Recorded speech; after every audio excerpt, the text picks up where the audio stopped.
Hola, muy buen día, espero se encuentren muy bien y pues sean bienvenidos a una sesión más de su diplomado en la cual vamos a abordar dos temas súper interesantes, uno que se conoce como disruptores endocrinos y otro es dando continuidad y seguimiento a lo que abordaron con el doctor Uriel, que es la lipotoxicidad. Así es que espero que lo disfruten mucho y pues que esto nos permita dar un seguimiento y poder culminar este primer módulo del diplomado de manera integral. Así es que voy a compartirles la pantalla y la presentación. Muy bien, perfecto. Pues bueno, vamos a comenzar. Bien, entonces hace un momento les comentaba, hablaremos de puntos bien interesantes, bien importantes. Uno de ellos son disruptores endocrinos que se asocian con una modificación en la producción de energía y más allá de la producción de energía, pues también en la función de tejido adiposo que va a ser un punto fundamental. Y otro punto importante es la lipotoxicidad.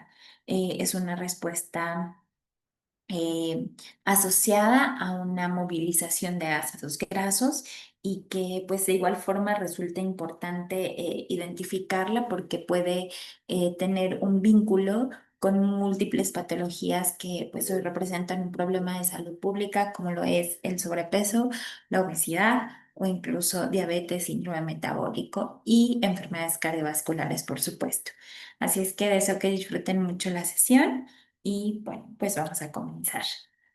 Bien, ustedes seguramente han escuchado, conocen que en la actualidad se ha hecho una propuesta de un nuevo título, un nuevo nombre a la obesidad, ¿no? Y es la enfermedad de adiposidad, enfermedad crónica basada en adiposidad. Y esto lo establece la Asociación Americana de Endocrinólogos Clínicos y el Colegio Americano de Endocrinología. Ellos hacen una propuesta en donde pues deje de llamarse obesidad y se nombre ahora como enfermedad crónica basada en adiposidad o también comúnmente conocida como ABCD.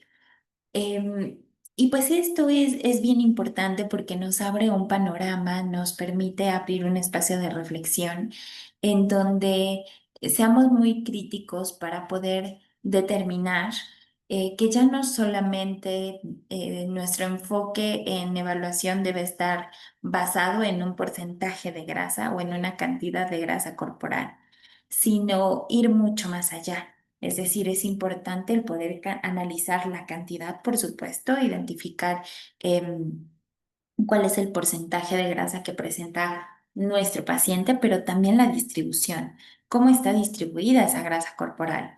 Identificar un punto de corte que nos permita saber para población mexicana, sea hombre, mujer, niño, o adolescente o adulto mayor, saber si se encuentra dentro de los parámetros considerados como saludables y de igual forma cómo se encuentra distribuido ese tejido que nos permita asociarlo tal vez con un exceso o una posible alteración en la distribución y por tanto riesgos que pueden asociarse con la funcionalidad de diversos órganos.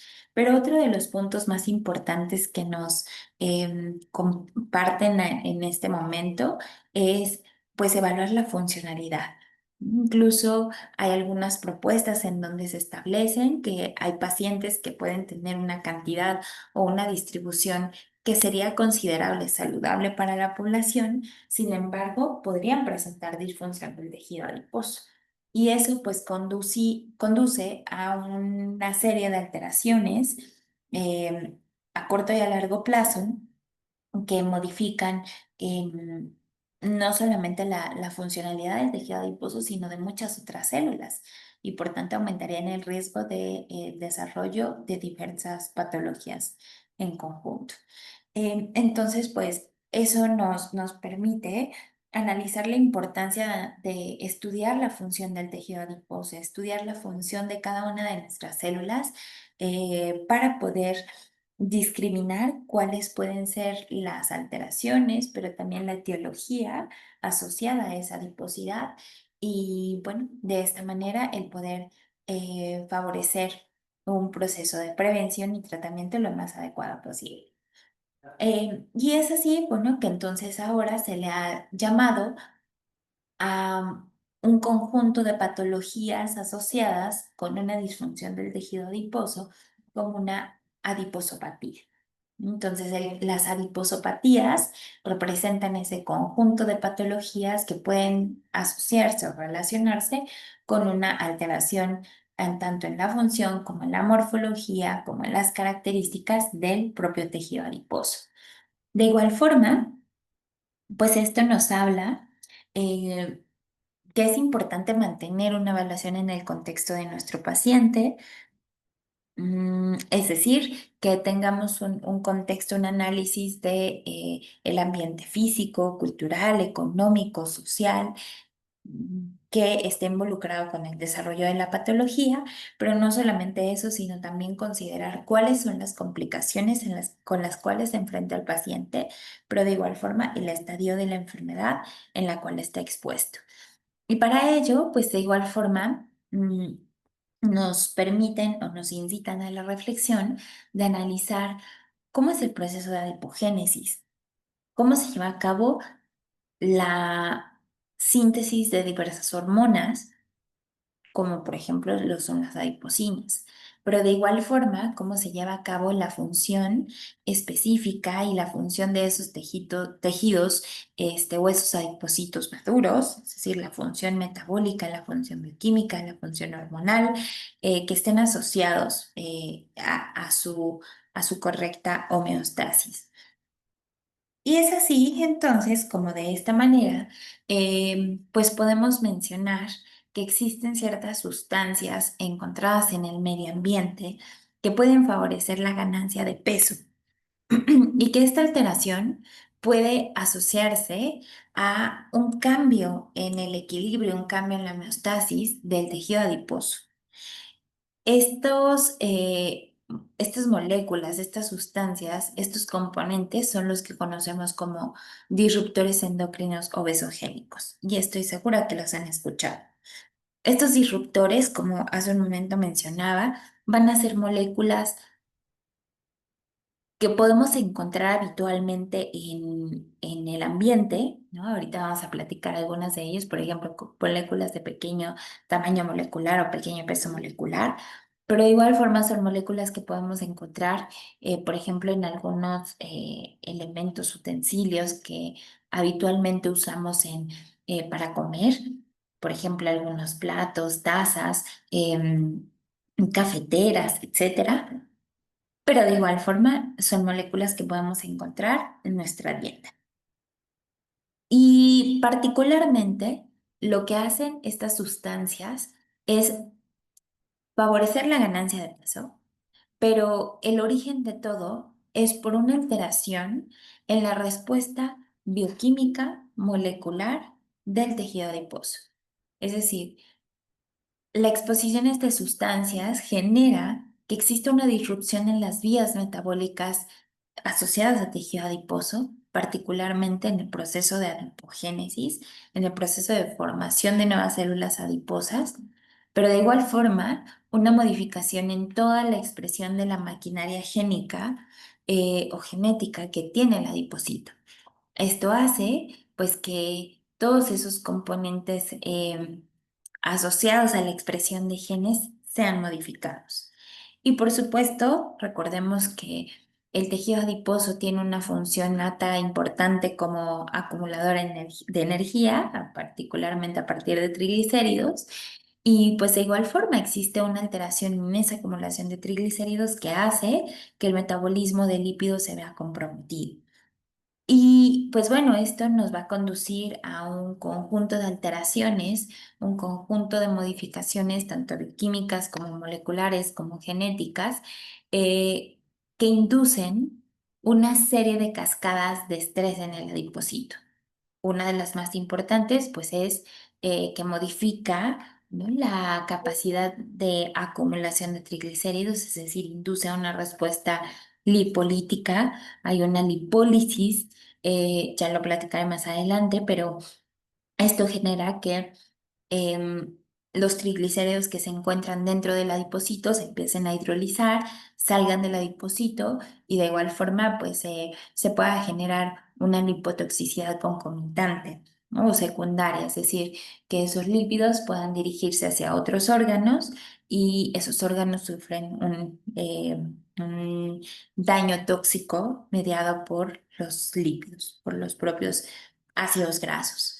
Em, y pues de igual manera, toda la respuesta que puede inducir, por ejemplo, a una muerte celular del adipocito, vamos a ver que también se activan una serie de cascadas asociadas a las caspasas, que son unas proteínas que se encargan justamente de la muerte celular del adipocito, y pues una respuesta exacerbada de inflamación y además estrés oxidativo.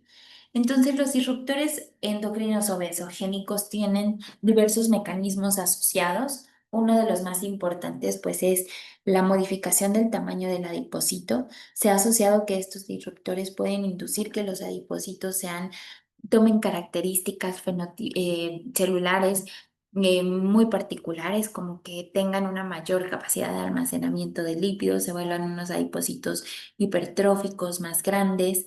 em, y de igual manera, pues esto puede favorecer que en un momento inicial tengan una mayor capacidad de almacenamiento energético. Pero por otra parte, pues sabemos que afectan el fenotipo, es decir, van a afectar cuál es el destino final o la maduración del adipocito. Si es un adipocito blanco, si es un adipocito marrón o si es un adipocito beige, ¿no? O el rosa o el azul, pueden modificar cómo ocurren esos mecanismos de maduración del adipocito, es decir, la adipogénesis, no solamente la formación, sino también la maduración de los adipocitos. Y pues de igual manera, estos disruptores tienen un mecanismo y es que modifican la actividad metabólica de estos adipocitos. Como hace un momento comentaba, sabemos que una de las principales funciones pues es el almacenamiento energético a partir de triglicéridos. Sabemos que estos disruptores pueden afectar la capacidad del almacenamiento, pueden afectar la capacidad de mantener triglicéridos a nivel eh, eh, locular, ¿no? Es decir, a nivel de las gotas de almacenamiento lipídico. Y de igual forma, pues eso va a comprometer entonces esa reserva energética disponible y pues de igual forma puede comprometer la función de otras células al favorecer que todos los lípidos que están almacenados salgan y sean enviados hacia otros órganos. De igual forma, inducen una interferencia hormonal, es decir, hablar de un disruptor, estamos hablando de una molécula que puede comprometer la respuesta hormonal, que puede comprometer la vía de señalización activado por diferentes hormonas y proteínas y, como les comentaba también, modifican la expresión génica, es decir, hacen que se activen o se apaguen diversas maquinarias genéticas que pueden regular desde cómo crece un adipocito, desde cuándo crece un adipocito, qué tanto crece un adipocito y cómo madura ese adipocito. Pero asimismo, a través de esta expresión génica pueden modular respuestas inflamatorias, oxidativas, de muerte celular, y de esta manera pues se puede inducir una alteración en el ciclo de vida del propio adipocito. Y bueno, aquí les muestro esta representación, es muy interesante porque nos permite ver al adipocito con todas sus características, con toda su estructura, y pues podemos observar cómo, por ejemplo, recordemos que cuando estas hormonas actúan como unos ligandos y pues buscan unirse a su receptor, que son proteínas, habitualmente proteínas transmembranales, que tienen un sitio específico de unión al ligando, es decir, un sitio específico de unión a la hormona. Al unirse de forma fisiológica, de forma normal, la hormona se une a su receptor y eso genera una cascada de señales muy grande que permite activar una respuesta fisiológica establecida. Como podemos ver, por ejemplo, las Los disruptores obesogénicos lo que pueden hacer es bloquear esa vía, ¿no? Impidiendo que el ligando no se una a su receptor o bien que bloquee esa sensibilidad o disminuya la sensibilidad de ese ligando con su receptor, por lo cual la respuesta fisiológica esperada no se llevaría a cabo. Por otra parte, también podemos observar que existen algunas otras modificaciones, como pueden verlo acá. Tenemos receptores para ciertos factores de transcripción. Es importante que recuerden que un factor de transcripción es una proteína, una serie de proteínas que se van a encargar de regular la transcripción génica o la expresión génica. Entonces, ¿qué ocurre? Por ejemplo, uno de los factores de transcripción principalmente relacionados con la adipogénesis y con la maduración del adipocito son los PPAR. Entonces tenemos nuestro receptor de PPAR y tenemos al PPAR, particularmente este es el gamma. Entonces, ¿qué ocurre? De manera normal, el PPAR como factor de transcripción se une a su receptor y la unión permite activar una cascada de señales genéticas que nos permitan regular la adipogénesis, por ejemplo, o regular el metabolismo de lípidos. Entonces, los disruptores endocrinos obesogénicos tienen la capacidad de interaccionar con el receptor de PPAR y al interaccionar, eso permite o eso modifica la propia respuesta eh, eh, propia del PPR, ¿no? Es decir, la respuesta establecida por ese PPR es bloqueada y eso entonces generará que la adipogénesis cambie su destino, cambie la activación de la maduración de estos adipocitos, pero de igual forma, pues comprometa el metabolismo lipídico. Entonces, como podemos observar, son múltiples alteraciones, múltiples mecanismos que pueden ser activados por estos disruptores y que son moléculas a las que estamos expuestas frecuentemente. Y bueno, como un preámbulo o un background, me gustaría que tengan en cuenta cómo es que está conformado el tejido adiposo. Casi siempre cuando hablamos del tejido adiposo, em, pues se nos viene a nuestra mente el adipocito, ¿no? Entonces siempre hablamos de nuestro adipocito, que es la célula más importante del tejido adiposo, y es verdad, pero siempre les muestro esta imagen para que recordemos la importancia que tienen otras células. Uno de ellos, por ejemplo, son los preadipocitos. Estos preadipocitos, como podemos observarlos aquí, van a ser adipocitos inmaduros. Son células, son un adiposo, son adipocitos que han nacido, que son prácticamente unos bebés, ¿no? Son pediátricos, son inmaduros y que tienen que madurar a través de diversos estímulos.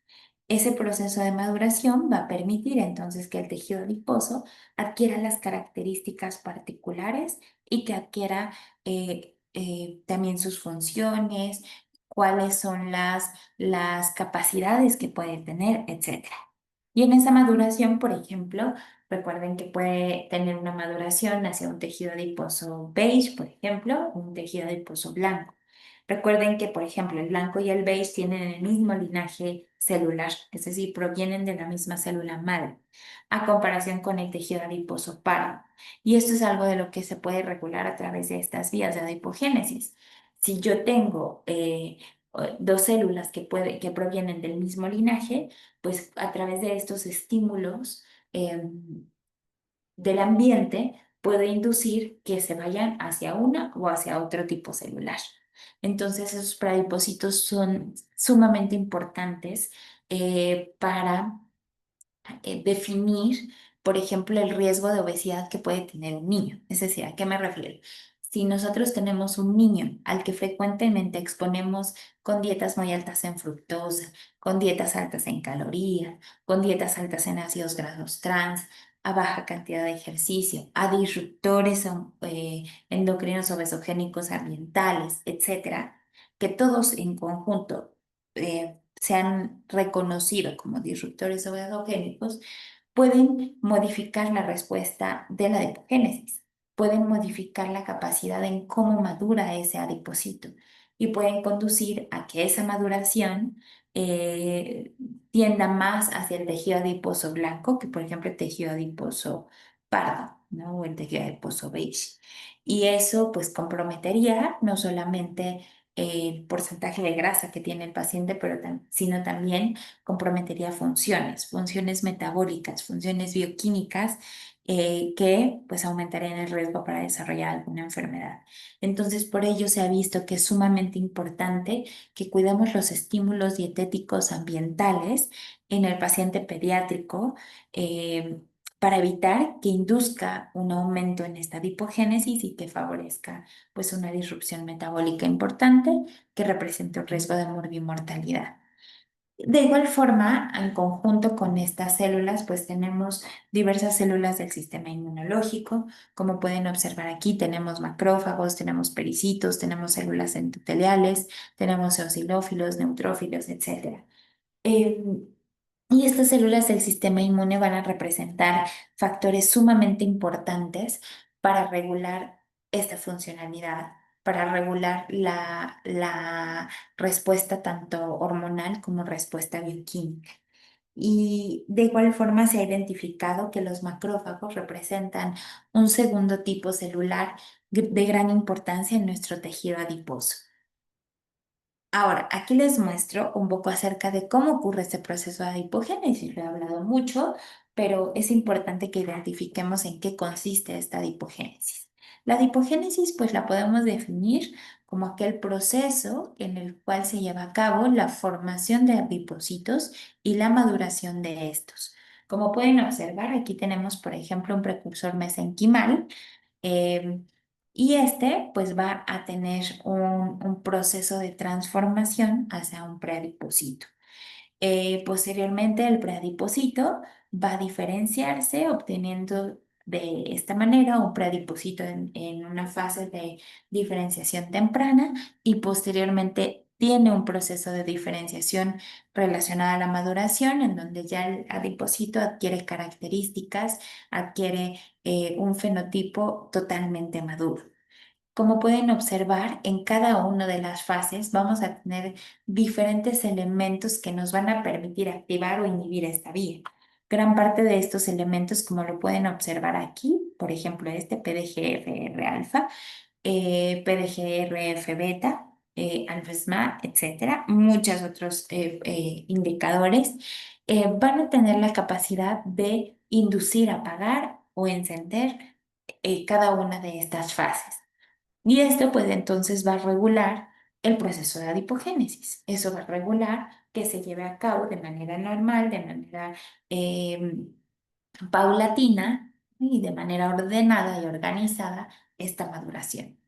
Ahora, cuando el adipocito empieza a tener una diferenciación, pueden observar aquí que tenemos diferentes marcadores. ¿Cómo yo puedo saber si un adipocito se encuentra en una fase madura? ¿Cómo puedo yo identificar si un adipocito es blanco, un adipocito es beige o un adipocito es marrón?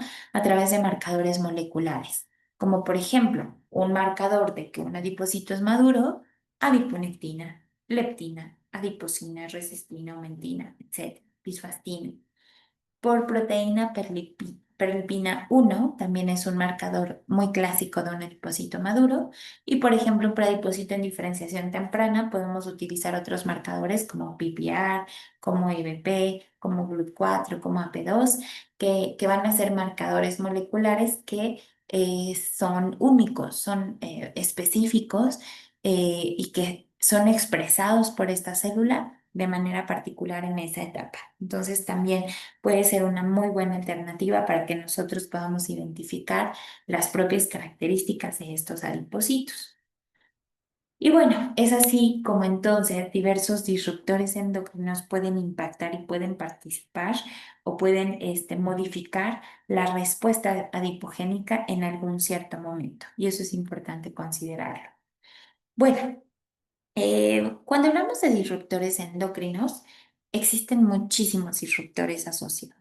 ¿No? Existen muchos disruptores que han sido estudiados, que han sido analizados, que han sido identificados y algunos de los más comunes son los que muestro en pantalla. Hasta el momento se han identificado más de 1.000 compuestos químicos creados por el hombre y los cuales se ha asociado de manera directa con el desarrollo de enfermedades crónico-degenerativas, no solamente obesidad, muchas otras más. Sin embargo, pues bueno, uno de los ámbitos o de las patologías más estudiadas, pues es la obesidad. Y acá les muestro algunos de los más escuchados, más comunes, más con mayor accesibilidad del humano. Por ejemplo, bisfenol A o el famoso BPA. Este es un disruptor que habitualmente encontramos en productos de plástico, por ejemplo, en botellas, algunas botellas de plástico, algunos recipientes de plástico que son muy utilizados pues en la vida diaria, ¿no? En cocina, por ejemplo, es muy usado. En latas también, en latas de aluminio se puede encontrar bisfenol A, en algunas otras resinas o en el PVC. Em, Realmente es uno de los disruptores que se encuentran en concentraciones muy variables. Pueden encontrarse desde 0,21 hasta 1,92 nanogramos por mililitro.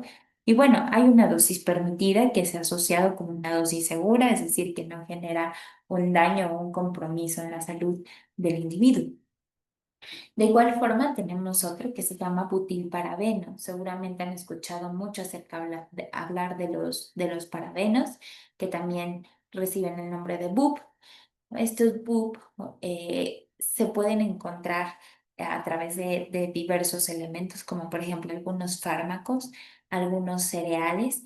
Suelen utilizarse como en algunos casos fertilizantes o plaguicidas, ¿no? Y de igual forma lo podemos encontrar en cosméticos. Dentro de los fármacos, por ejemplo, los AINES son de los que se han identificado que pueden presentar mayores concentraciones de butilparabeno. Y pues la exposición que tenemos es habitualmente por vía dérmica y también la vía oral. Como pueden observar aquí, las concentraciones en los productos suelen ser grandes, pueden ser desde 9 hasta 1.300 nanogramos por gramo, representando una dosis importante y significativa. Los talatos, los famosos talatos, también son muy escuchados. Habitualmente lo encontramos en productos de plástico como cubetas, como botellas de plástico, algunos otros cosméticos, etcétera. Y pues bueno, estos también tienen una dosis, perdón, una concentración un poco menor, que pueden ir desde 0,096 hasta 0,23 microgramos por kilogramo. Y la dosis permitida para evitar observar un efecto puede variar desde 3,8 hasta 30 microgramos kilo día. Y tenemos otros, por ejemplo, como algunos derivados del cloretano, como el diclorodifeniltricloretano. Este es el famoso DDT. Este DDT, pues habitualmente lo utilizamos como un insecticida. Sin embargo, pues también en su uso o durante su uso se pueden contaminar algunos otros derivados, algunos alimentos, por ejemplo, también el suelo, el agua, y pues de igual manera esto permite que pueda ser fácilmente expandido. La vía de exposición a la que nos enfrentamos pues es una vía oral, pero también respiratoria o incluso tópica. Em, y pues bueno, la presencia de estos disruptores puede tener un impacto importante y que se ha visto que cuando se presentan de manera en conjunta, pues el efecto suele ser potencial, ¿no? Es potencializado. Acá les muestro algunos otros sensores y algunos otros disruptores que podemos tener presentes. Por ejemplo, aquí les muestro los TCD, por ejemplo, los talatos, el bisfenol A, los tiocarbamatos también suelen ser muy comunes y cada uno tiene diferente nivel de acción. Por ejemplo, los talatos, el bisfenol A, algunos derivados de los parabenos, pueden tener impacto en sensores metabólicos asociados, por ejemplo, a una modificación de la respuesta de PPR o de algunos receptores también de retinoles, y eso modifica de esta manera tanto el metabolismo de lípidos como la acción tanto bioquímica como molecular del adipocito. Asimismo, por ejemplo, vean que también pueden tener otro impacto y es la desregulación de diversos ejes. Algunos de los principalmente asociados, pues es, por ejemplo, el eje pituitario adrenal, es uno de los más comunes, ¿no? Y también pueden modificar la respuesta del balance energético y creo que este es uno de los puntos más importantes de la sesión de hoy. Aparte de modificar ejes hormonales, también pueden tener una modificación de la respuesta energética. Se ha visto que varios de estos disruptores tienen la capacidad de llegar a nivel hipotalámico y en hipotálamo recuerden que tenemos sensores que nos permiten controlar el ciclo de hambre-saciedad. Dentro de estos sensores podemos encontrar, eh, por ejemplo, a neuronas que son orexigénicas como NP y GLP o neuronas que son anorexigénicas, por ejemplo, como POM y CAR, que son muy conocidos, ¿no? Entonces, esta disrupción, esta alteración puede modificar la respuesta de estas células. Y al modificar esa activación, al disminuir la capacidad de respuesta, eso puede llevarnos a que el ciclo de hambre-saciedad, la producción de hormonas y péptidos que regulan hambre y saciedad se vean alterados. Eso puede llevarnos entonces a una respuesta de polifagia a largo plazo o puede llevarnos a una modificación en la selectividad de alimentos o puede llevarnos a una modificación en la respuesta que favorece una u otra vía de hambre-saciedad, ¿no? Es decir, nos podría favorecer también una modificación en la inhibición de la anorexigenia. Y eso pues también podría comprometer cómo es la ingesta alimentaria y por tanto el tratamiento para patologías como lo es la obesidad. Vale, ahora, así como podemos observar que existen diferentes factores ambientales o elementos ambientales o contaminantes ambientales que comprometen esta respuesta, también podemos encontrar otros múltiples factores asociados que actúan como un disruptor obesogénico. Algunos de ellos, por ejemplo, pueden ser estímulos dietéticos. ¿No? Y uno de los estímulos dietéticos principalmente relacionados puede ser la ingesta de fructosa, que ahorita se los muestro con una imagen. Pero podemos ver cómo esta respuesta o esta alteración puede modificar diversos puntos. ¿No? Son como los flag points de cada uno de los disruptores obesogénicos. Uno de los más importantes están enfocados a la diferenciación de estos adipocitos, recuerden que esa diferenciación puede ser promovida por diversas hormonas. Una de las más comunes puede ser la insulina. La insulina eh, va a tener una función clave en la diferenciación del tejido adiposo o de los adipocitos.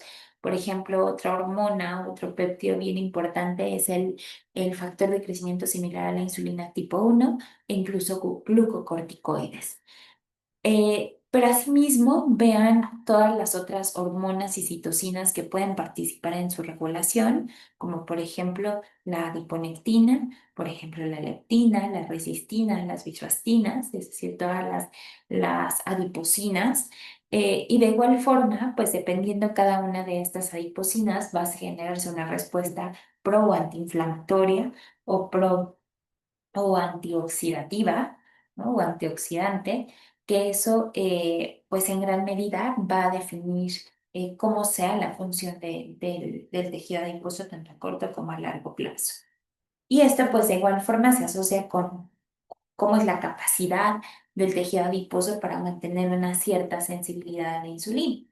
Entonces, esto pues nos va a permitir entender un poco más adelante el por qué cuando hablamos de una obesidad podemos tener un alto riesgo de alteraciones tanto metabólicas asociadas a un exceso energético, pero de igual forma una lipotoxicidad que conduzca a un compromiso en otros órganos.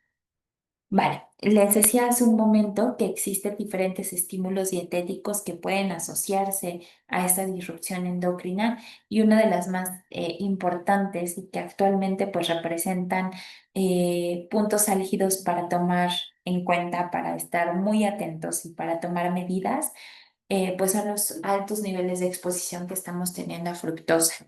Recuerden que la fructosa es considerado un monosacárido y esta fructosa se encuentra en diversas fuentes alimentarias, una de ellas pues es la fruta, pero de igual forma tenemos otros alimentos que son altamente ricos en fructosa.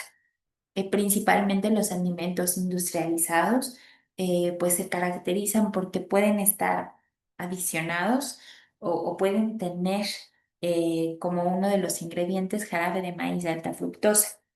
Sabemos que este jarabe ha sido utilizado de forma importante, de forma significativa en los últimos años por la industria.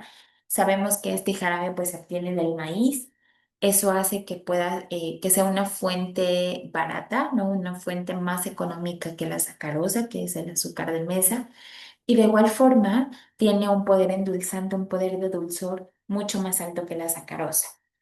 Entonces, al ser más económico, al endulzar más y al también darle características al alimento como aumentar su tiempo de vida, eso podría favorecer pues que nuestros alimentos, ¿no? Los alimentos industrializados, pues tengan como uno de los ingredientes el jarabe. Y bueno, esto se asocia a que en los últimos años, ¿no? Desde hace 10 años para acá, la ingesta de alimentos ricos en azúcares simples, dentro de los cuales encontramos a la fructosa, es muy alta. Sabemos que en México, por ejemplo, em, el consumo de bebidas azucaradas, no lácteas, como por ejemplo lo es el refresco, los jugos, ha aumentado de manera significativa, ¿no? Estudios nos marcan, estadísticas nos marcan que consumimos 3 veces más de la recomendación. Y esto pues es importante porque sabemos que esto conducirá a que nuestras ingestas de fructosa sean mucho más altas de las que se requiere, de las que se recomienda. Y de manera interesante pues se ha visto que cuando esta ingesta aumenta durante la etapa gestacional, eso puede modificar múltiples respuestas asociadas a una señalización hipotalámica y a la regulación del apetito. Es decir, vean aquí, una dieta materna rica en fructosa podría conducir a un incremento en la adipogénesis, es decir, que aumente tanto la formación como el tamaño y se altere la vía de maduración del adipocito. También podría asociarse con una disrupción, una alteración en la respuesta hipotalámica que se asocie, por ejemplo, al balance energético y al ciclo de saciedad, y también eso podría conducir a un incremento en el apetito a partir de la alteración hormonal que regulan esta señalización. Y a largo plazo, pues esto se ha asociado que aumenta el riesgo para generar o desarrollar obesidad o sobrepeso en el paciente pediátrico desde una etapa preadolescente-adolescente hasta una etapa adulta. Y eso pues nos habla de que el desenlace de estas condiciones pues puede ser poco favorable. Vale. Entonces, a forma de resumen, aquí les muestro algunos de los principales compuestos o disruptores endocrinos obesogénicos asociados. Por ejemplo, industriales, les comentaba, el tributil estaño es uno de los más comunes, el TBT. Este lo podemos encontrar habitualmente en pinturas, biocidas, desinfectantes, plásticos, etcétera. Y pues bueno, sabemos que uno de los puntos clave metabólicos que se asocian con su regulación es el receptor de glucocorticoides, o de beta-HSD.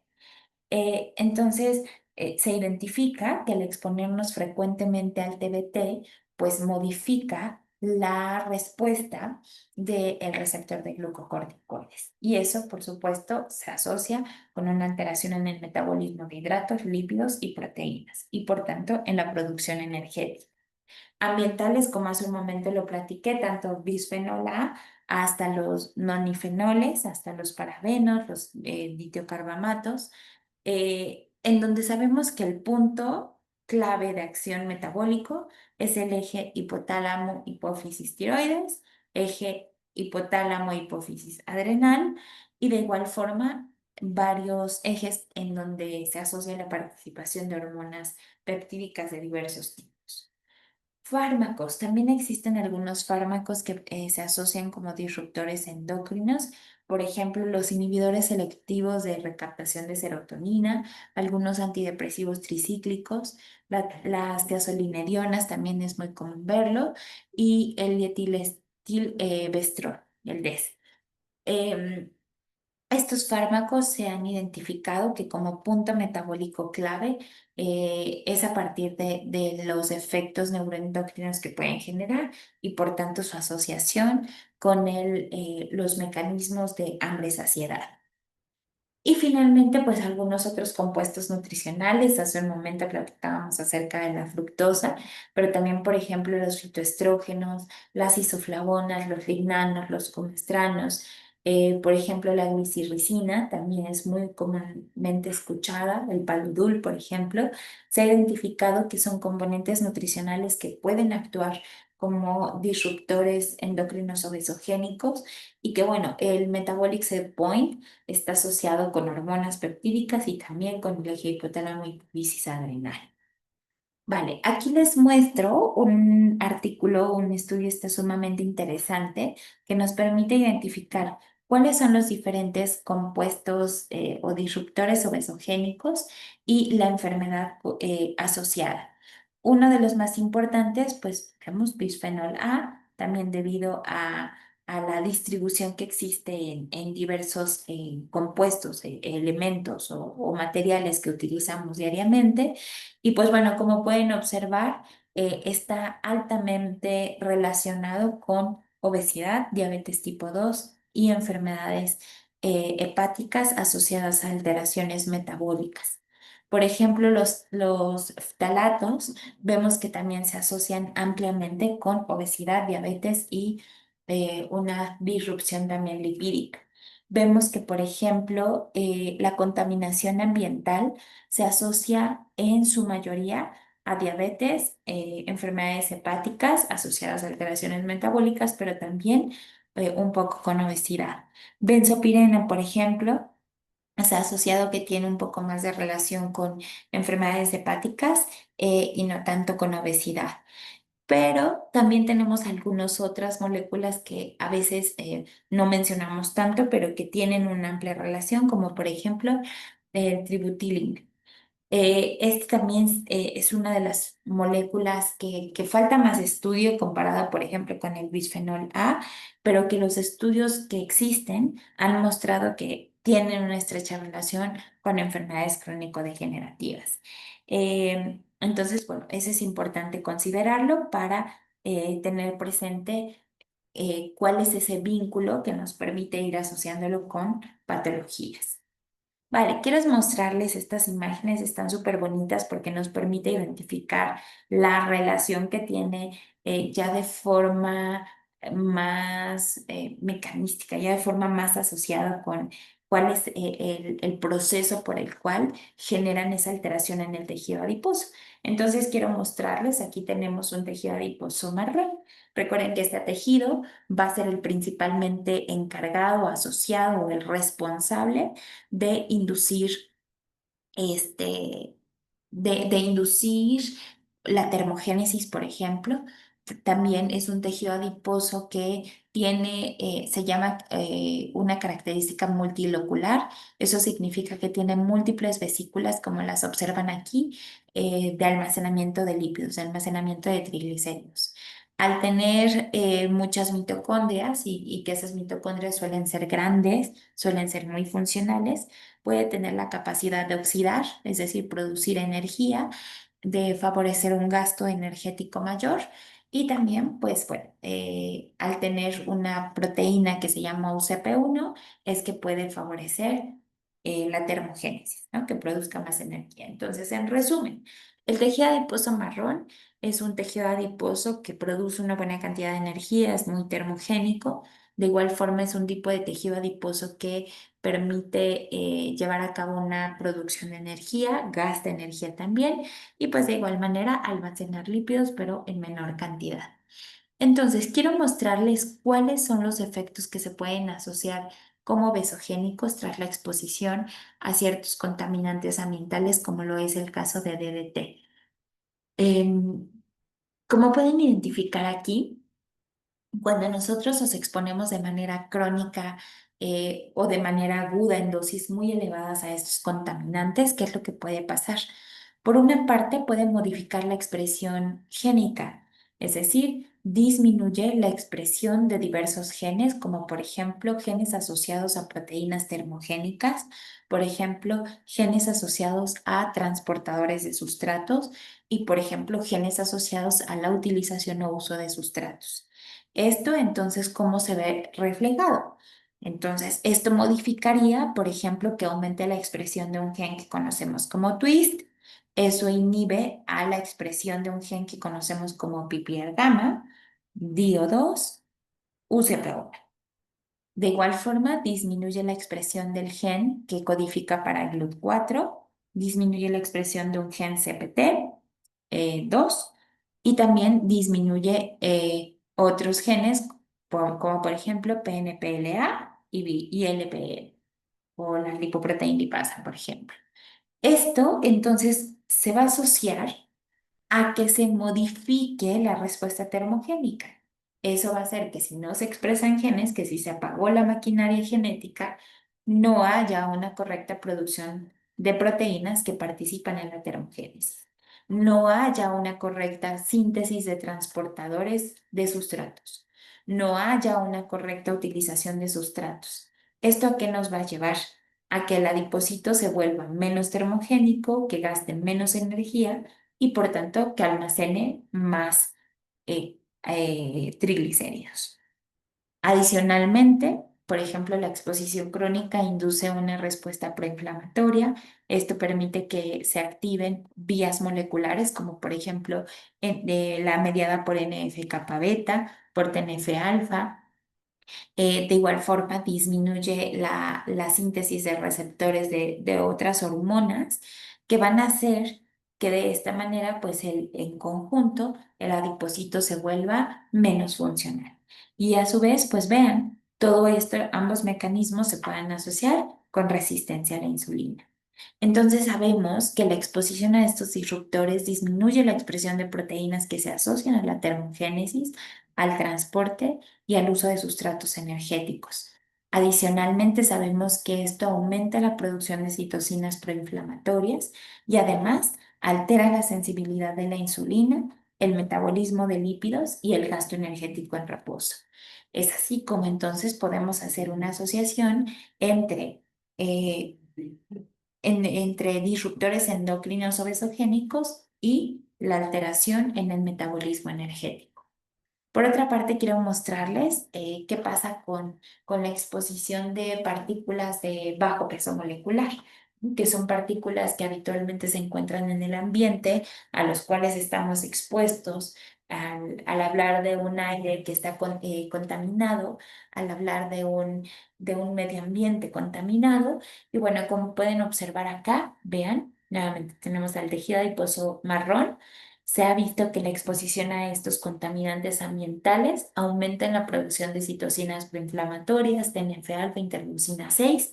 Eso conduce a que lleve a una apoptosis celular, es decir, la célula eh, muere y eso pues va a favorecer un conjunto de alteraciones antes de la muerte, como por ejemplo que disminuyan el tamaño de las mitocondrias, por ejemplo que las mitocondrias se vuelvan disfuncionales, que aumente el estrés oxidativo y la alteración génica que ya previamente habíamos platicado. A su vez, esta respuesta proinflamatoria crónica puede conducir a que se modifiquen vías o cascadas moleculares. Una de las más comunes es una que se llama AKT y PKB. Esta vía se caracteriza porque es activada por la insulina. Entonces, cuando esta vía disminuye, la respuesta que nosotros vamos a observar es que se vea disminuida la activación de la vía insulínica. Adicionalmente, sabemos que este aumento de TNF-alfa va a generar que a nivel hipotalámico también se modifique la respuesta a hambre-saciedad. Y finalmente en el tejido adiposo blanco, que recuerden que es unilocular, es decir, tiene una gota de almacenamiento de lípidos, que una de sus principales funciones pues, es el almacenamiento de triglicéridos y por supuesto la respuesta hormonal. La exposición a estos estímulos va a inducir que disminuya el número de mitocondrias, también el tamaño y la función de las mitocondrias, y además disminuya la expresión de una maquinaria genética altísima. Esto pues, nos va a conducir a que exista una disminución de la actividad del tejido adiposo marrón, a que disminuya también el pardeamiento, es decir, la conversión del tejido adiposo blanco al tejido adiposo beige, que recuerden que el pardeamiento mejora el estado metabólico del adipocito.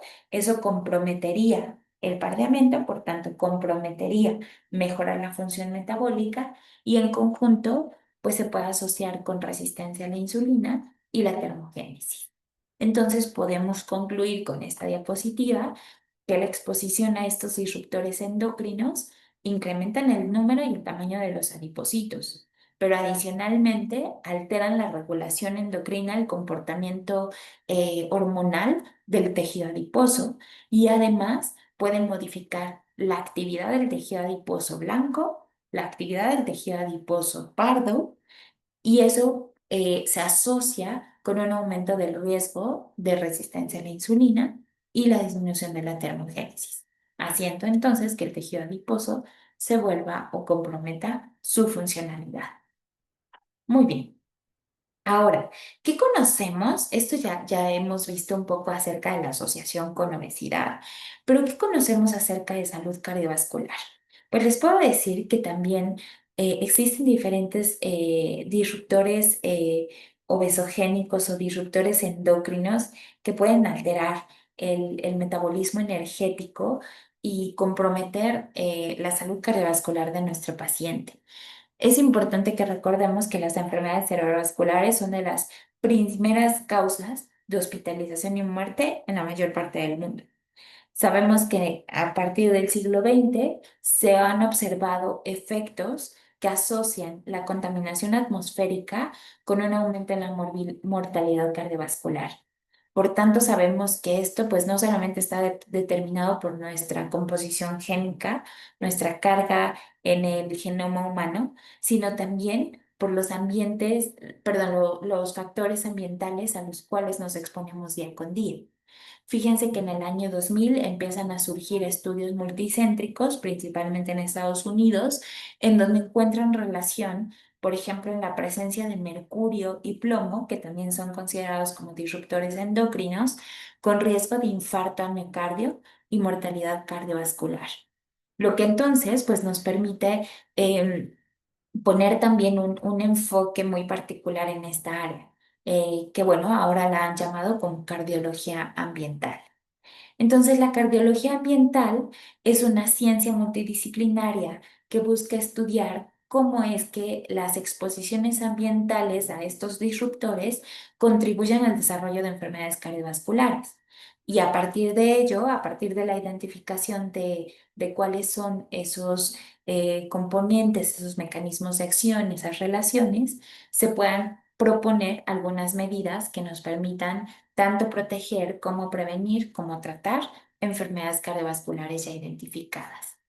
Aquí les muestro entonces cómo es que, resaltando lo que platicábamos hace unas diapositivas, cómo es que los estilos de vida, por ejemplo, la exposición a componentes sintéticos, también a ejercicio físico, ¿no? Algún suplemento, algún tratamiento que nosotros estemos consumiendo, farmacológico, etcétera, más el ambiente pueden relacionarse con salud y enfermedad. Y pues recuerden que en el ambiente ya comentábamos algunos de los compuestos más comúnmente escuchados y conocidos, pero también podemos encontrar, por ejemplo, metales, ¿no? Ya hablábamos hace una diapositiva acerca de la exposición a mercurio y plomo. Son algunos de los metales a los cuales nos exponemos frecuentemente, por ejemplo, los que estamos de este lado en Puebla, en Ciudad de México, Estado de México, por ejemplo, la exposición a cadmio ha aumentado, ¿no? Estamos en zonas volcánicas. Y la producción de esa ceniza, por ejemplo, esas partículas de pequeño tamaño, se ha visto que nos permiten tener una exposición al plomo mucho más alta. Entonces, la exposición a metales, la exposición a material particulado, esas partículas muy pequeñitas de 2,5 micras, también son las que se han conocido, se han identificado como partículas de bajo peso molecular. Otros compuestos orgánicos, ¿no? O incluso la contaminación acústica representan disruptores endocrinos que pueden impactar directamente sobre nuestro estado de salud cardiovascular.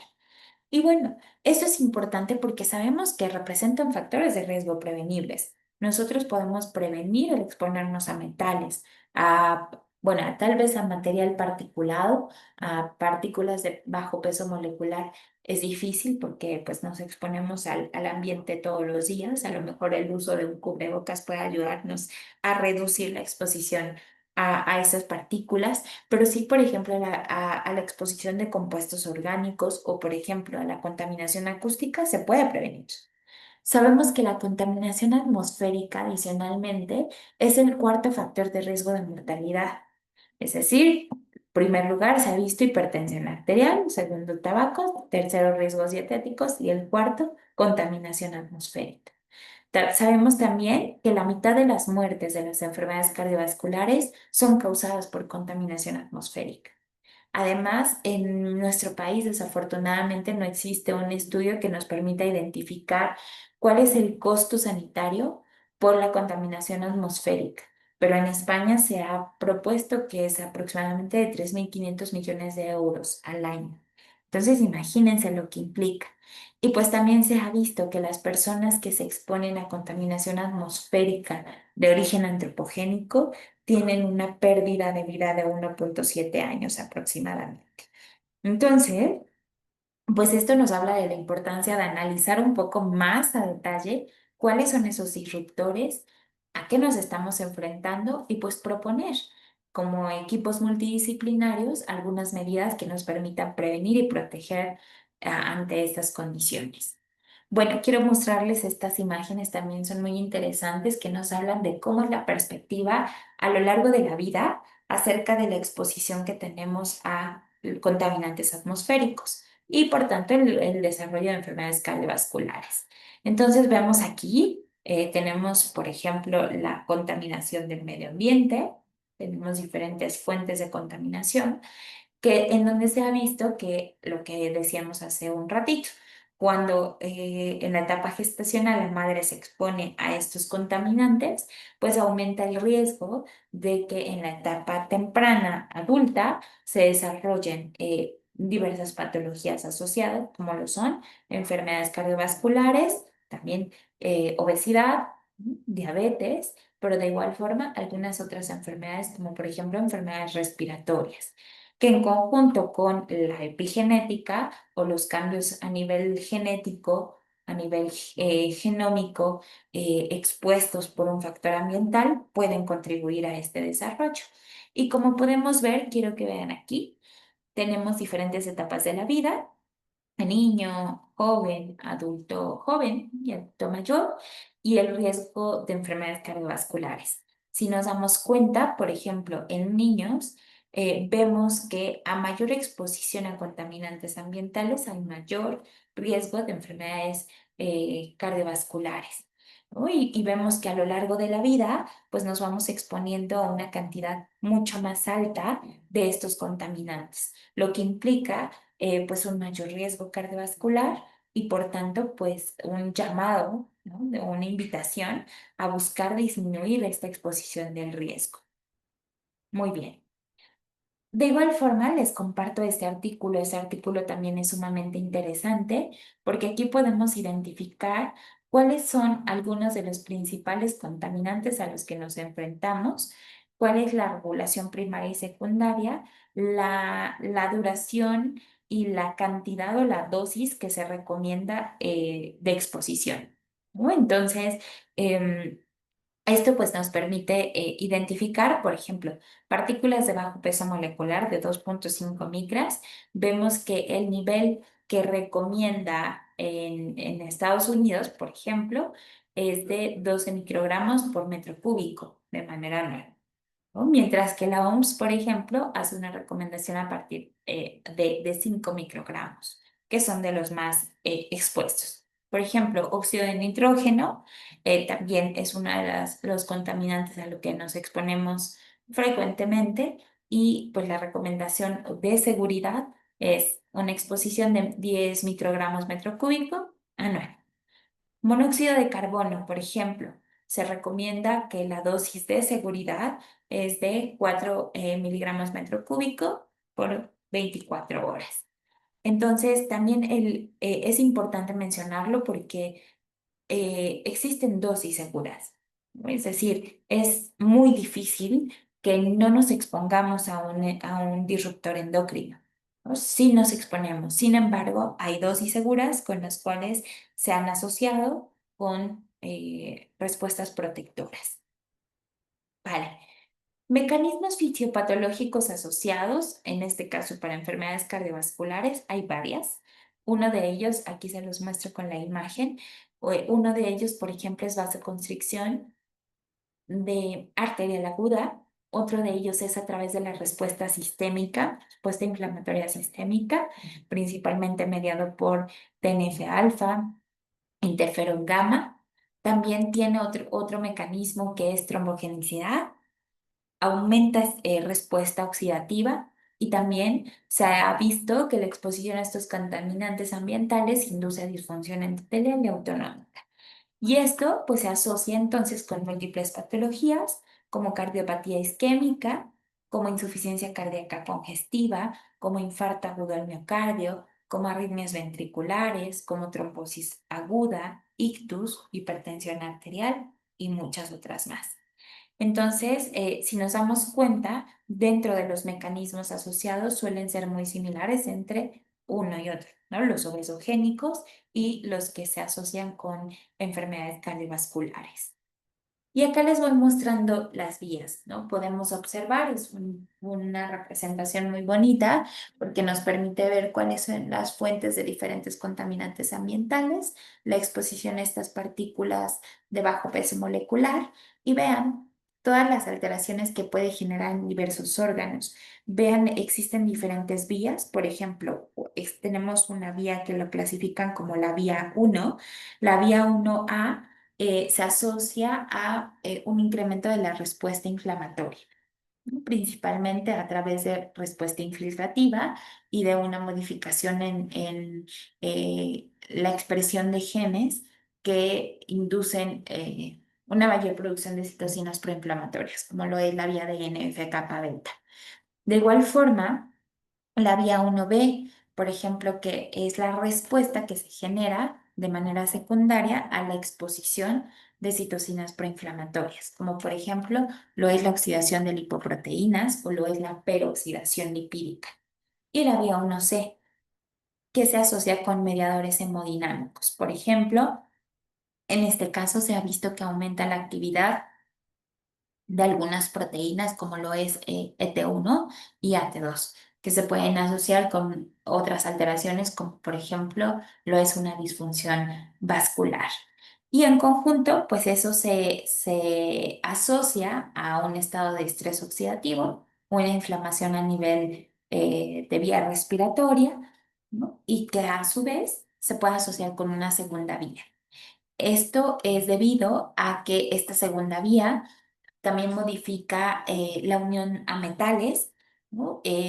Permite que algunos metales se puedan unir con ciertas enzimas que regulan funciones claves como la vasoconstricción o la vasodilatación.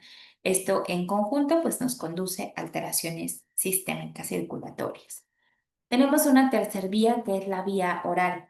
Cuando nosotros ingerimos por medio de la vía oral, por ejemplo, contaminación de alimentos, por ejemplo, contaminación del medio ambiente, en el aire, también se ha visto que tiene un impacto directo sobre nuestro microbioma. Modifica la diversidad de microbioma tanto en cantidad como en calidad. Y esto pues se ha asociado a que puede inducir a una disbiosis intestinal, que al modificar este metaboloma pues también tiene un impacto sobre la circulación sistémica.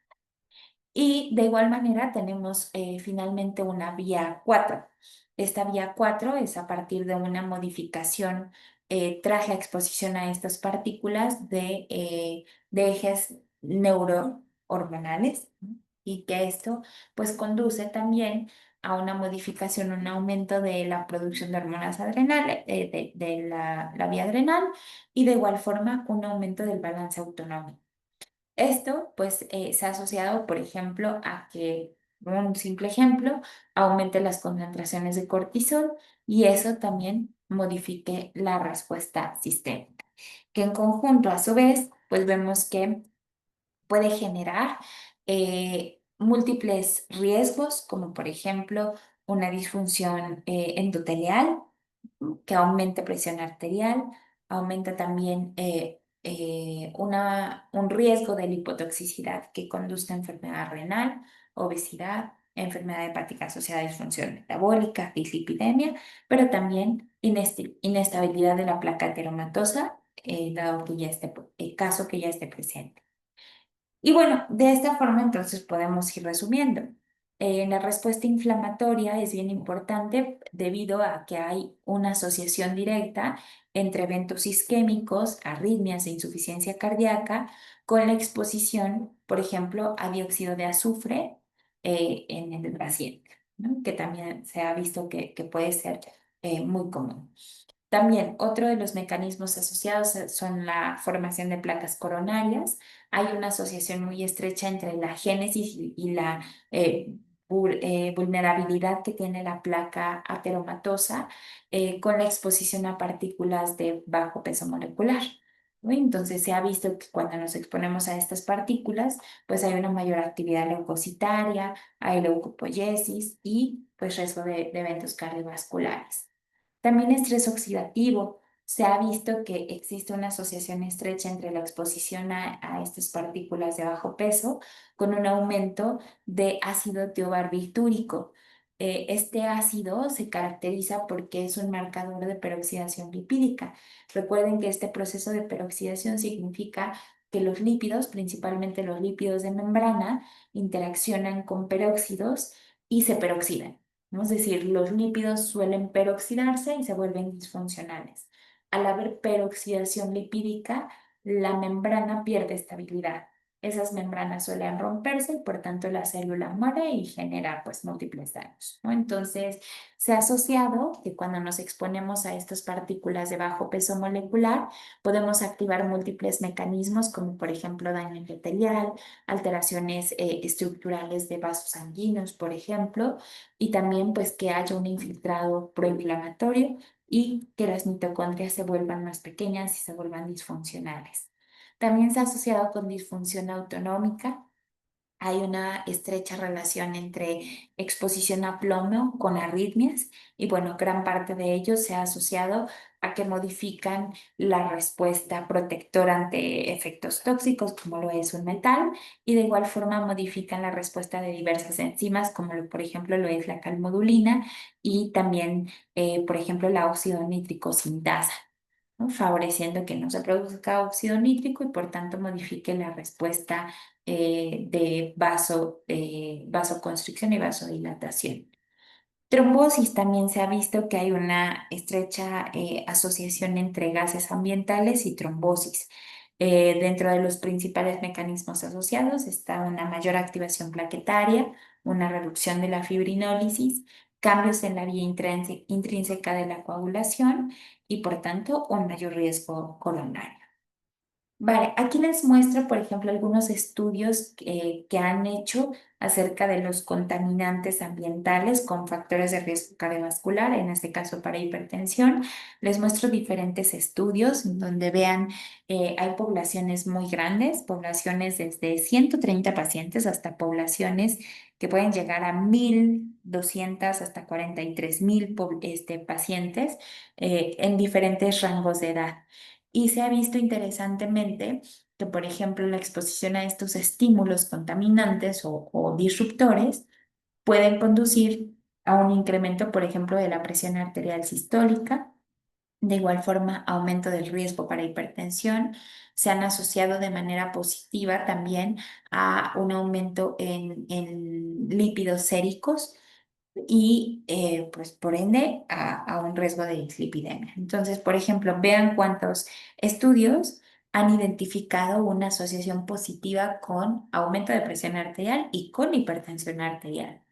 Asimismo, se han hecho con obesidad, con resistencia a la insulina, con diabetes, en donde de igual forma poblaciones muy grandes en diferentes países han identificado la asociación que se tiene con obesidad, ¿no? Es decir, que la exposición crónica a estos estímulos ambientales pueden conducir a un incremento del índice de masa corporal, un incremento del porcentaje de grasa corporal y por tanto un aumento del riesgo de obesidad tanto en pacientes pediátricos como en pacientes adultos, que eso también es sumamente interesante.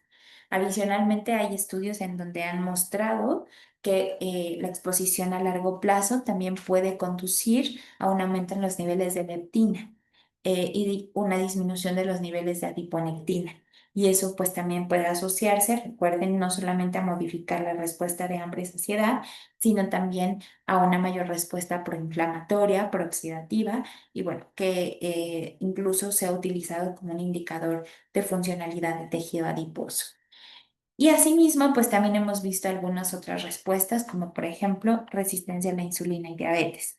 También algunos estudios han mostrado que la exposición a partículas de pequeño tamaño, de bajo peso molecular, se asocian con un incremento en la glucosa sérica en ayuno y de igual forma a un aumento de los niveles de insulina.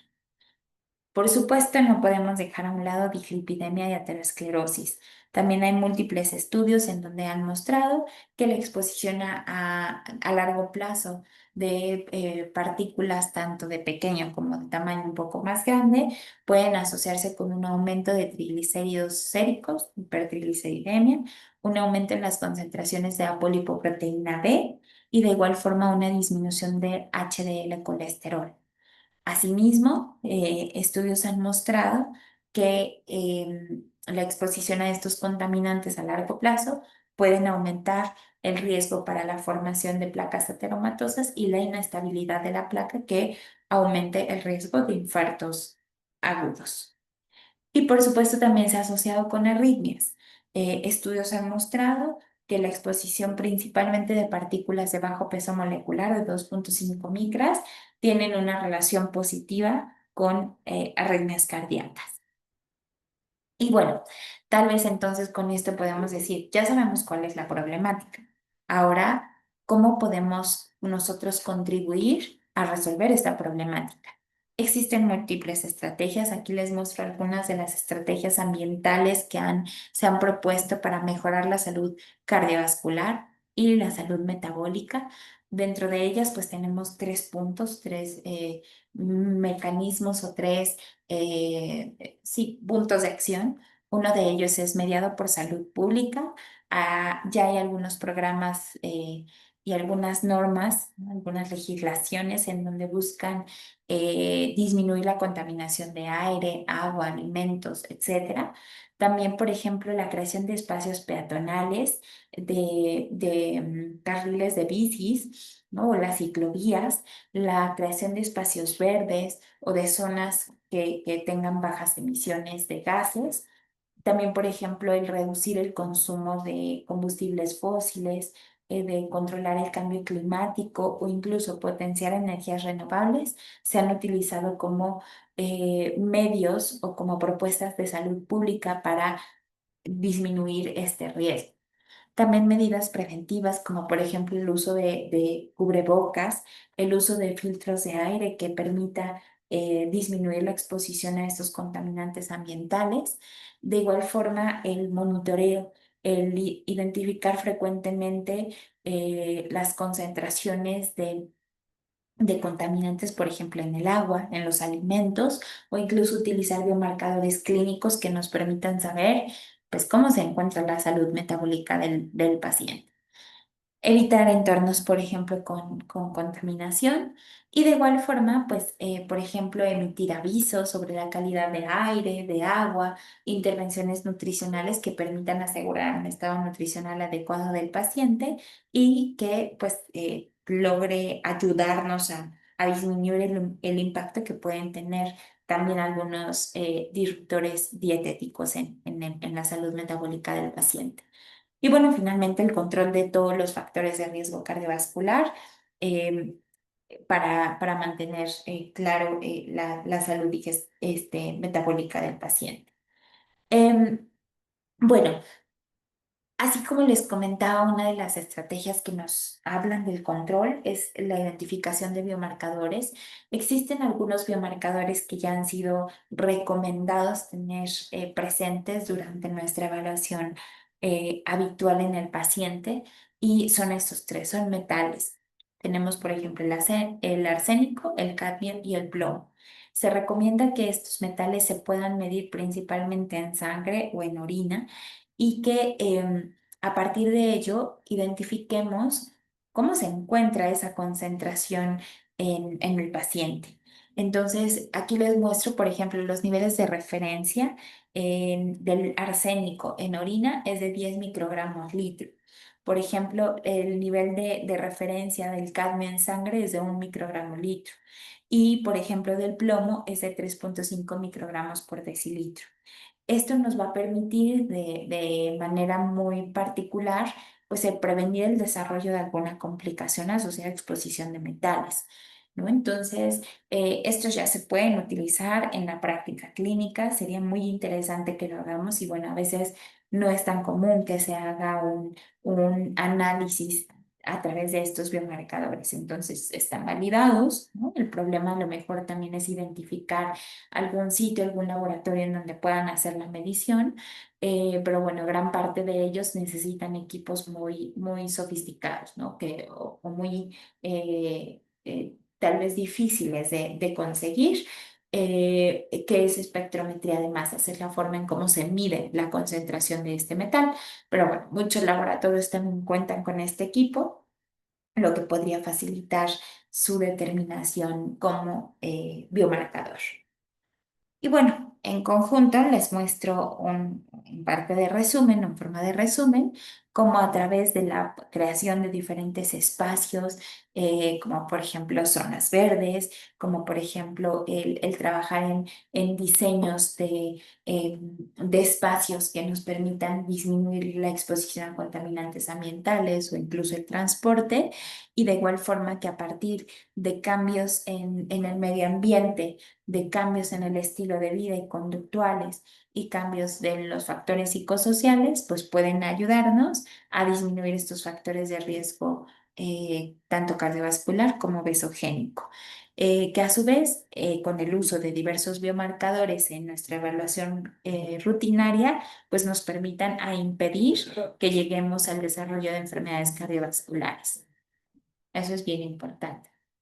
Y bueno, aquí de igual forma les muestro algunos estudios en donde ya demuestran que al modificar diferentes entornos ambientales, con la implementación de los programas que les acabo de compartir, de espacios verdes, etcétera, han tenido un impacto en la disminución de enfermedades como por ejemplo hipertensión arterial. Aquí también les muestro estudios de poblaciones muy diversas, algunas poblaciones son muy grandes, en donde han visto, por ejemplo, que hay una estrecha relación entre la aplicación de estas iniciativas con la disminución del riesgo de hipertensión o la disminución de la presión arterial. Por ejemplo, este es un estudio de 4.279 sujetos que se aplicó en Francia, Grecia, España y Reino Unido. en donde hicieron modificaciones en el tráfico y en espacios verdes.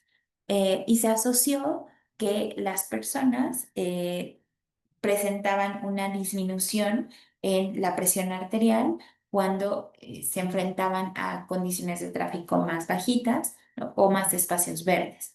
O que de igual forma hubo una asociación positiva con mucho tráfico y una presión arterial elevada.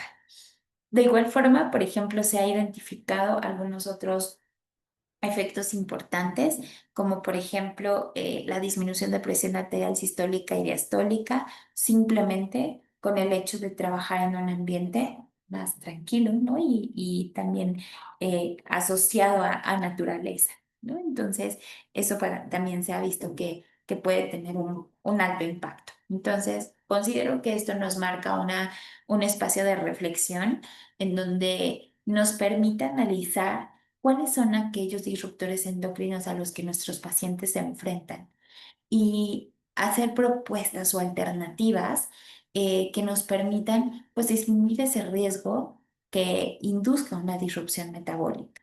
Entonces creo que podemos utilizar algunas de estas ideas para disminuir ese riesgo, ¿no? Disminuir el factor que está involucrado con contaminantes ambientales. Ahora, adicionalmente, quiero compartirles que se ha identificado que la exposición a disruptores obesogénicos, como ya lo vimos, pueden contribuir no solamente a una modificación de la función del tejido adiposo, una modificación en la expresión génica, sino también a una disbiosis intestinal. Como les muestro aquí con esta imagen, vean que la exposición simplemente a bisfenol A se puede asociar también con cambios en la microbiota intestinal, con una disbiosis en donde se asocia principalmente a una modificación en la diversidad bacteriana de la microbiota intestinal, pero de igual forma en una disminución en su actividad. Se ha visto que, por ejemplo, la exposición a BPA nos puede conducir a una disminución en la producción de ácidos grasos de cadena corta, a un aumento de la producción de lipopolisacáridos y esto, pues, a su vez, favorece a una respuesta inflamatoria crónica aguda, perdón, crónica alta, que conduzca a a una alteración en la homeostasis del metabolismo de lípidos, que a su vez, con la alteración de la respuesta hipotalámica y la alteración en la funcional del adipocito, pues se asocia con el desarrollo de obesidad. Bueno, aquí les muestro algunos de los principales factores, tanto dietéticos como ambientales, que se han asociado con una modificación en la microbiota intestinal.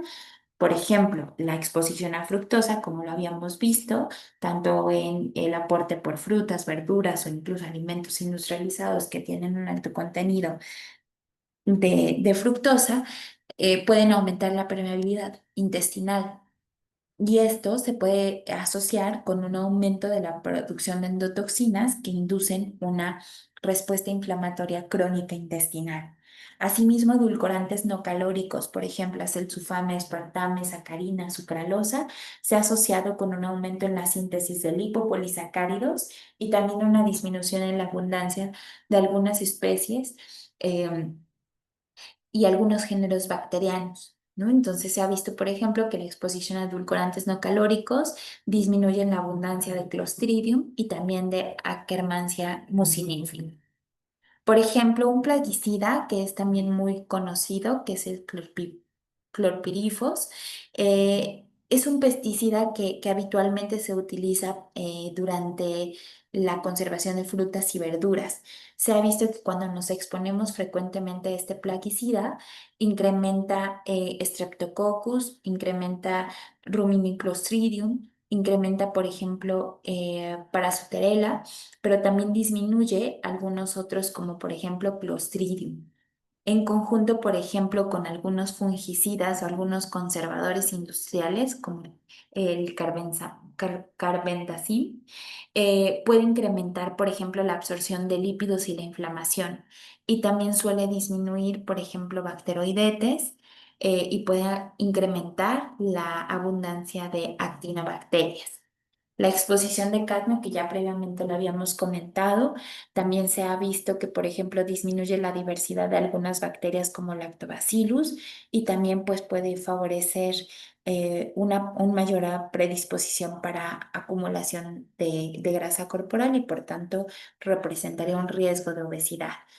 Y bisfenol A, como ya lo hemos dicho, también se asocia a un incremento en la abundancia de proteobacterias, pero también disminuye la abundancia de bifidobacterias. Entonces, eso a su vez, pues favorece una respuesta disbiótica, ¿no? Pues de igual manera induce una respuesta proinflamatoria de nuestra microbiota. Entonces, a su vez, podemos identificar que existen diversos mecanismos que pueden estar relacionados con obesidad y que tienen múltiples mecanismos de acción, ¿no? Tanto que modifiquen una respuesta en la actividad del adipocito, una respuesta alterada a nivel hipotalámico, pero también una modificación en la homeostasis de nuestra microbiota, conduciendo a disbiosis intestinal.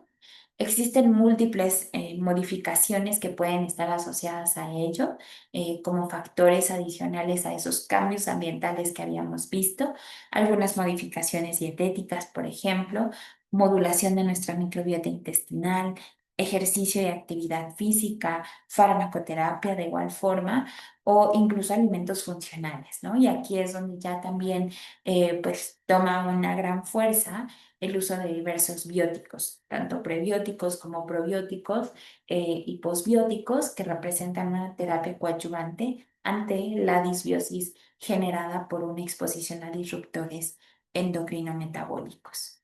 Y por supuesto también eh, hacer algunas recomendaciones de la reducción de exposición a disruptores más comunes, como por ejemplo el preferir alimentos frescos, el evitar alimentos congelados, ¿no? Por ejemplo, esos alimentos congelados que vienen en bolsas de plástico o que vienen en materiales de plástico o incluso de, este, perdón, se me fue el término, pero em, de algunos derivados que puedan contener, por ejemplo, ftalatos o bisfenol A, o desechables, materiales desechables. También en evitar tomar agua, por ejemplo, en botellas de plástico, preferir botellas de vidrio. De igual forma, evitar, por ejemplo, el calentar alimentos en instrumentos de plástico porque pueden liberar bisfenol A, algunos ftalatos. De igual forma, evitar, por ejemplo, algunas bolsas de té que pueden tener estos disruptores endocrinos y estar usándolos frecuentemente, ¿no? Y, evitar, por ejemplo, partes quemadas del alimento, ¿no? Un alimento que está muy quemado, muy dorado, también puede contener algunos contaminantes alimentarios. Y pues de igual forma, en el momento de cocinar, por ejemplo, se recomienda que evitemos el uso de cafetera de filtro y mejor utilizar prensa francesa, ¿no? Ya que ese tiene muchos menos cantidad de disruptores obesogénicos comparado con las cafeteras de filtro. De igual forma, pues buscar o comprar algunos elementos o instrumentos o de trastes, ¿no? Que sean libres de talatos o libres de bisfenol A, ¿no? Entonces, a partir de ahora, si vamos a comprar algún, algún elemento, algún traste, algún instrumento, pues busquemos e identifiquemos en la etiqueta que sea libre de talatos y de bisfenol A o de BPA. Vale, y ya para hacer la asociación, y esta es la última parte de la sesión, que tiene con lipotoxicidad.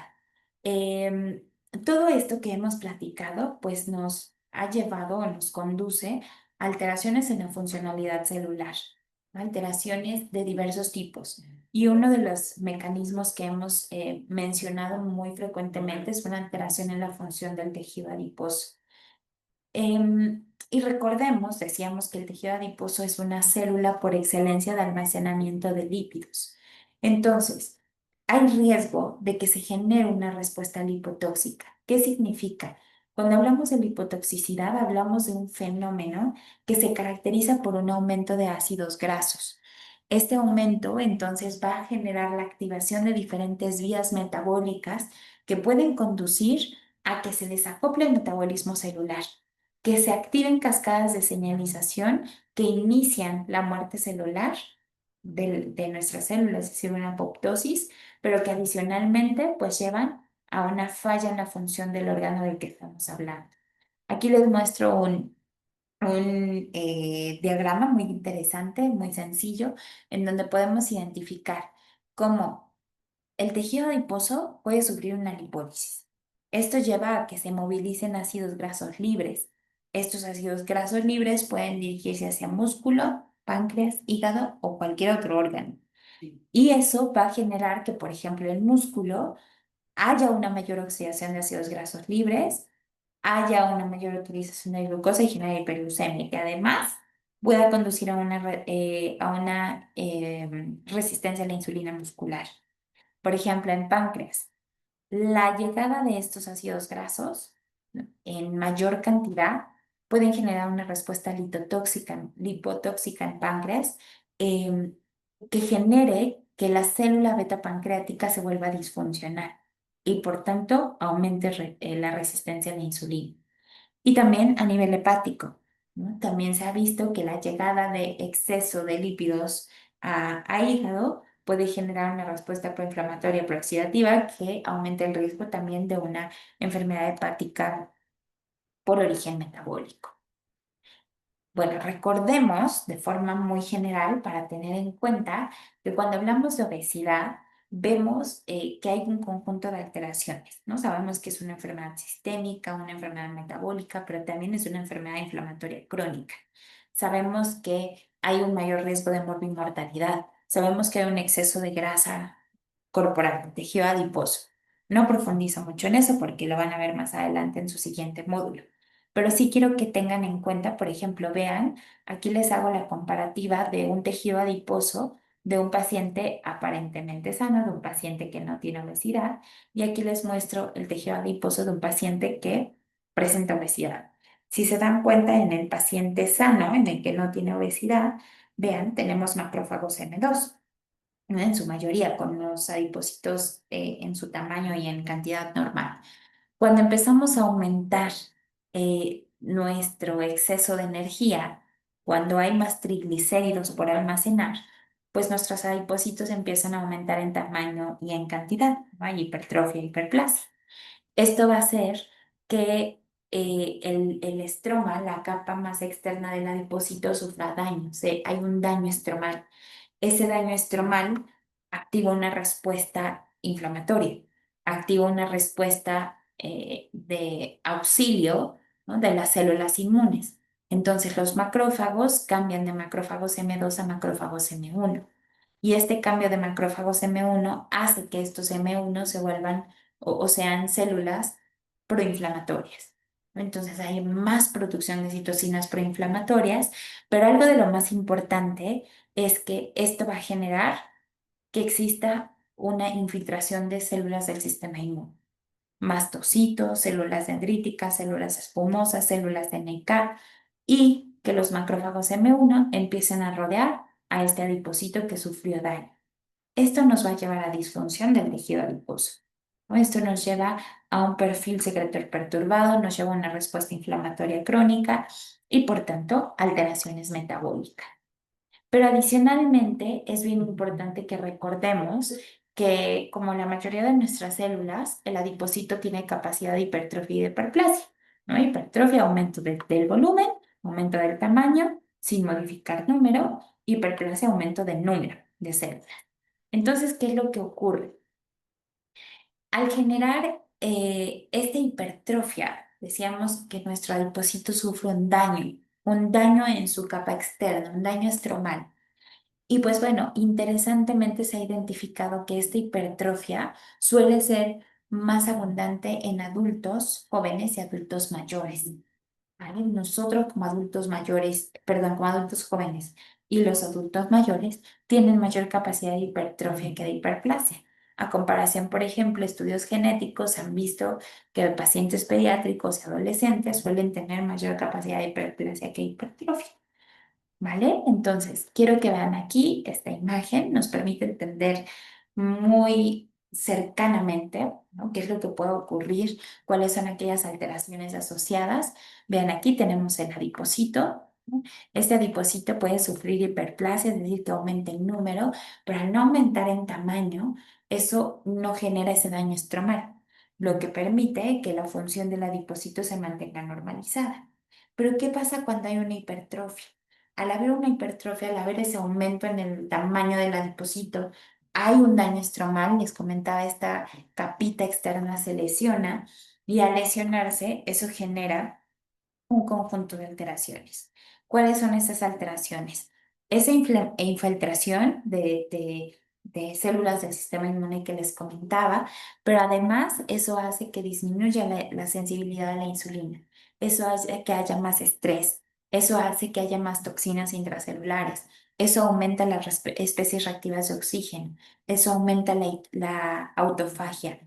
Eso aumenta que se produzcan adipocinas inflamatorias. Y algo de lo más importante es que los triglicéridos que estaban almacenados aquí en el adipocito, ¿no? Se active una vía que se llama lipólisis. Hay una lipólisis basal, que es lo que ven aquí. Entonces, ¿qué significa? Que estos triglicéridos se convierten en ácidos grasos libres y estos ácidos grasos libres salen del adipocito, viajan por torrente sanguíneo y algo de lo más importante es que llegan a otros órganos, ¿vale? Se dirigen hacia otros órganos. Y entonces hay algo que se llama grasa ectópica, ¿no? Es decir, esos ácidos grasos se empiezan a acumular, empiezan a llegar en diferentes órganos y pues recuerden que los otros órganos no son almacenadores de grasa o almacenadores de lípidos por excelencia. Músculo, páncreas, hígado, cerebro, no son almacenadores lipídicos por excelencia. Eso hace entonces que se genere una respuesta de lipotoxicidad, ¿vale? Empieza a generar un ambiente tóxico. Entonces, aquí les muestro cómo ocurre parte de esos mecanismos. Ya son mecanismos un poco más específicos, bioquímicamente hablando. Vean, ocurre aquí una movilización de ácidos grasos, esos triglicéridos que veíamos previamente que se encuentran en la gota lipídica, se hidrolizan. Al hidrolizarse se forman ácidos grasos y estos ácidos grasos van a generar una serie de alteraciones, que en pocas palabras podemos decir que van a permitir que viajen, migren hacia otros órganos y se empiecen a acumular en esos órganos. Al acumularse esos lípidos van a empezar a generar respuestas que son poco favorables. Van a generar inflamación, van a generar estrés oxidativo, van a generar una respuesta lipotóxica. Y esa respuesta lipotóxica pues va a comprometer muchas otras hormonas, como por ejemplo a la insulina. Aquí les muestro algunas de las hormonas que han sido relacionadas o que se han visto involucradas en la lipotoxicidad. Por ejemplo, leptina, adiponectina, resistina, proteína fijadora de retinol 4, bisfastina, proteína estimuladora de la acilación, factor de necrosis tumoral alfa, interleucina 6, la proteína quimoatrayente de monocitos 1 o el factor inhibidor de migración de macrófagos. Todas estas hormonas que tienen una función importante en el adipocito se han asociado con hipotoxicidad, es decir, al modificarse eh, las actividades del adipocito, pues la síntesis hormonal no es una excepción, ¿no? Entonces también se modifica la respuesta hormonal y al modificarse esta respuesta hormonal, pues vamos a tener múltiples alteraciones e implicaciones, como por ejemplo lo es resistencia a la insulina. Y quiero que vean cómo es que se asocia la lipotoxicidad con otras patologías.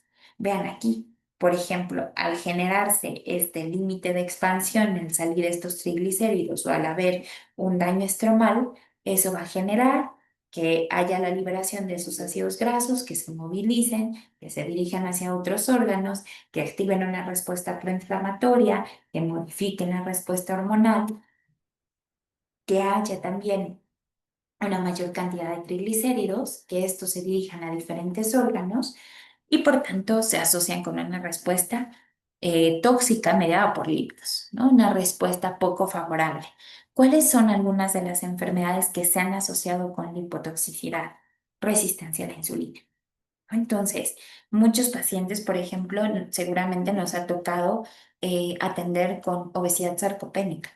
Gran parte de la sarcopenia, ¿no?, que está mediada por obesidad o secundaria a obesidad, ocurre por esto, por la resistencia a la insulina que se genera a partir de la respuesta lipotóxica de un exceso del tejido adiposo o una disfunción del tejido adiposo. Esteatosis, ¿no? Enfermedad hepática asociada con disfunción metabólica. Eh, Agudiza la resistencia a la insulina, ¿no? O también decimos, ¿no?, la diabetes secundaria a obesidad o la diabesidad. Gran parte de este fallo de la célula beta tiene como origen la lipotoxicidad generada por un exceso de tejido adiposo o una disfunción de tejido adiposo. Complicaciones cardiovasculares, como ya también lo hemos platicado previamente, y daño renal. Entonces, la lipotoxicidad suele ser origen de múltiples patologías. Ahora, de igual forma, se han analizado algunos tratamientos farmacológicos como terapias coadyuvantes en la lipotoxicidad. Por ejemplo, una de ellas se ha visto algunos fibratos, por ejemplo. Estos fibratos se ha visto que pueden interaccionar con receptores de PPAR alfa, ¿no? Y de esta manera activan una serie de maquinaria génica que puede favorecer la expresión de diferentes proteínas, como por ejemplo proteínas ligadores de albúmina, por ejemplo, de lipoproteína lipasa, por ejemplo, proteína ligada de ácidos grasos, o por ejemplo, proteínas transportadoras de ácidos grasos, acetil-CoA-sintetasa o carnitin transferasa, los cuales son proteínas que van a participar en el metabolismo principalmente de lípidos, favoreciendo que haya un mayor transporte de ácidos grasos, por ejemplo, o favoreciendo que haya una mayor beta oxidación, o favoreciendo que haya una mayor, eh, un mejor metabolismo de lípidos.